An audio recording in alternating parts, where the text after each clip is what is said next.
और opinion India का में अब बात करते हैं उत्तर प्रदेश की।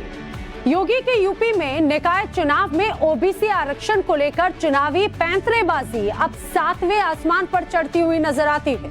समाजवादियों को लगता है कि बड़े मौके से ओबीसी वाली बॉल अब उनके पाले में आ, तो आगे बढ़कर डायरेक्ट हिट करने के मूड में वो। जी हां, लेकिन योगी भी पूरी तरह से कवर ड्राइव करने को तैयार हैं। आरक्षण के रण में योगी महाप्रण ले चुके हैं। कहा जा सकता है कुछ भी हो, ओबीसी आरक्षण के बगैर यूपी में निकाय चुनाव नहीं कराए जाएंगे। इसे लेकर योगी सरकार अब सुप्रीम कोर्ट पहुंची। अब सवाल यह है कि विपक्ष को बड़ी मद्दतों के बाद मुद्दा मिल चुका है या फिर ये मुद्दा उनके हाथों से फिसल जाएगा। इसी बीच बड़ी खबर बता रहे हैं आपको कि यूपी निकाय चुनाव में ओबीसी आरक्षण वाला मामला सुप्रीम कोर्ट पहुंच चुका है। हाई कोर्ट की तरफ से फैसला दिया गया तो उसमें साफ कहा था कि आरक्षण के बिना निकाय चुनाव कराए जाने चाहिए।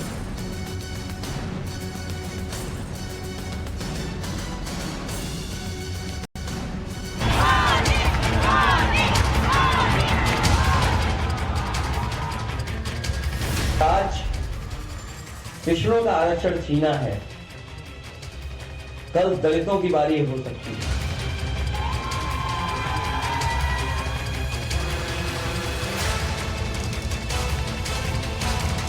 जरा मोदी बताओ कि जात का है। भाइयों बहनों, मैं अति पिछड़ी जात में पैदा हुआ। न केवल उनको धोखा दिया जा रहा है, बल्कि बाबा साहब द्वारा पिछड़े और शोषित समाज को मिले अधिकारों को छीनने का षड्यंत्र चल रहा है। अखिलेश के मन में लड्डू फूटा है। यूपी में बड़े दिन बाद मायावती के हाथ कोई बड़ा मुद्दा लगा है। जिस यूपी में बीजेपी पिछले 8 सालों से पिछड़े वोट बैंक का बड़ा हिस्सा पा रही है, उसी ओबीसी समुदाय को यकीन दिलाए जाने की भरसक कोशिश हो रही है कि बीजेपी उसके विरोधी है। यूपी के निकाय चुनाव में ओबीसी आरक्षण के खिलाफ हाईकोर्ट का फैसला क्या आया, विपक्षियों को जैसे मनमांगी मुराद मिल गई। अखिलेश तुरंत एक्टिव हो गए। भाजपा की आरक्षण विरोधी साजिश के खिलाफ आरक्षण क्रांति का समय आ गया है। आरक्षण को खत्म करने की कोशिश भाजपा की राजनीति की विद्रूप साजिश है और भाजपा की हार में आरक्षण की जीत है। बीते 1-2 दिन में किए गए अखिलेश के ये तमाम ट्वीट बताते हैं कि हाईकोर्ट में ओबीसी आरक्षण पर बीजेपी की हार में कैसे वो अपनी जीत की उम्मीद तलाशने लगे हैं। बहुत ही दुर्भाग्य है कि हमारा पिछड़ों का हक छीना जा रहा है, और ये केवल पिछड़ों का हक नहीं छीना जा रहा है। भारतीय जनता पार्टी सत्ता में रही तो जो बाबा साहब भीमराव अम्बेडकर जी ने अधिकार दिए हैं, उन अधिकारों को धीरे धीरे छीन लिया जाएगा। अखिलेश समेत तमाम विपक्षी दल बीजेपी को ओबीसी विरोधी साबित करने पर तुल गए, लेकिन योगी राज में उनकी ये कोशिश फिलहाल टाएं फिस होती नजर आ रही है, क्योंकि योगी ने हाई कोर्ट का फैसला आते ही साफ कर दिया कि यूपी में निकाय चुनाव बगैर ओबीसी के आरक्षण के नहीं कराए जाएंगे, फिर इसके लिए चाहे कुछ भी क्यों न करना पड़े।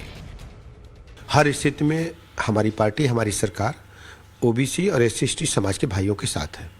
उनके हितों की हम पूरी रक्षा करेंगे, उनके साथ खड़े मिलेंगे। अभी न्यायालय के निर्णय का हम परीक्षण करा रहे हैं और इसके बाद हम कुछ कह पाएंगे। हर स्थिति में हम उनके साथ खड़े मिलेंगे। उत्तर प्रदेश की जनता भारतीय जनता पार्टी के साथ है, आदरणीय प्रधानमंत्री नरेंद्र मोदी जी के साथ है, उनकी गरीब कल्याण नीतियों के साथ है, और योगी जी के लॉ एंड ऑर्डर को जनता ने सराहा है। मैं हर चुनाव में हमारा वोट प्रतिशत बढ़ा है और समाजवादी पार्टी से सभी विपक्षी दल बुरी तरह से बौखलाए हुए हैं। जब से योगी ने यूपी की सत्ता संभाली है, उनके बारे में एक बात बहुत मशहूर है, और वो ये कि योगी जो कहते हैं वो करके दिखाते हैं, जो ठान लेते हैं उसे अंजाम तक ही पहुंचाते हैं। फिर चाहे वो यूपी में गुंडे माफियाओं पर नकेल कसना हो, अपराधियों पर बुलडोजर चलाना हो, या फिर दंगाइयों की संपत्ति वसूल करके जुर्माना वसूल करना हो, मगर इस पर बात आगे करेंगे। फिलहाल तो ओबीसी आरक्षण वाले मुद्दे पर भी योगी फुल एक्शन में हैं। कैसे, वो भी समझिए। बीते मंगलवार यानी 27 दिसंबर को हाईकोर्ट का फैसला आया और बुधवार यानी 28 दिसंबर को योगी सरकार ने रिजर्वेशन तय करने के लिए पिछड़ा वर्ग आयोग का गठन कर दिया और तीसरे दिन यानी 29 दिसंबर को सरकार हाईकोर्ट के फैसले के खिलाफ सुप्रीम कोर्ट पहुंच गई।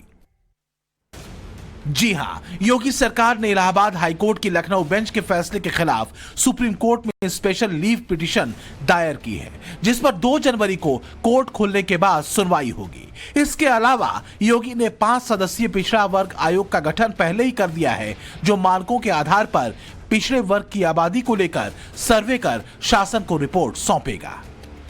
यानी निकाय चुनाव में ओबीसी आरक्षण के लिए योगी ने अपने पूरे घोड़े दौड़ा दिए हैं।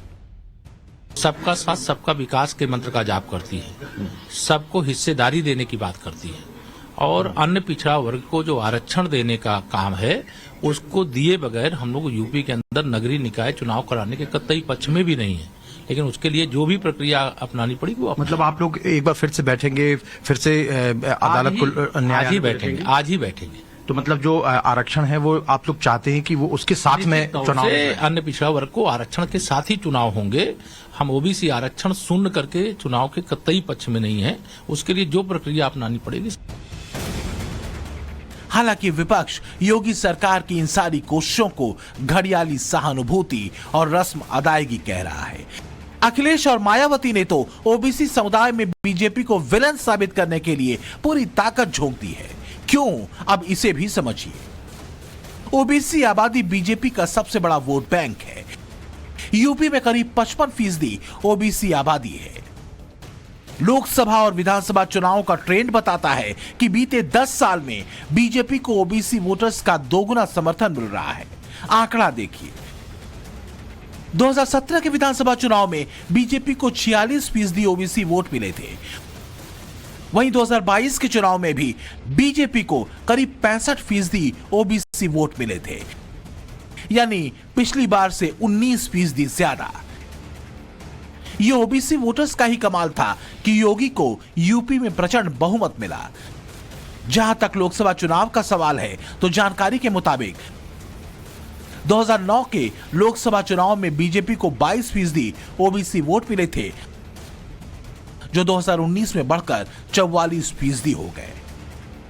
यादवों समेत ये तमाम ओबीसी वोटर्स पहले क्षेत्रीय दलों के साथ हुआ करते थे, इसलिए अखिलेश निकाय चुनाव में ओबीसी के मुद्दे को लेकर बहुत एक्टिव हैं। इन्हीं वोटर्स के बदौलत यूपी में पहले बीजेपी ने अखिलेश से आजमगढ़ छीना, फिर रामपुर का किला भी फतह किया।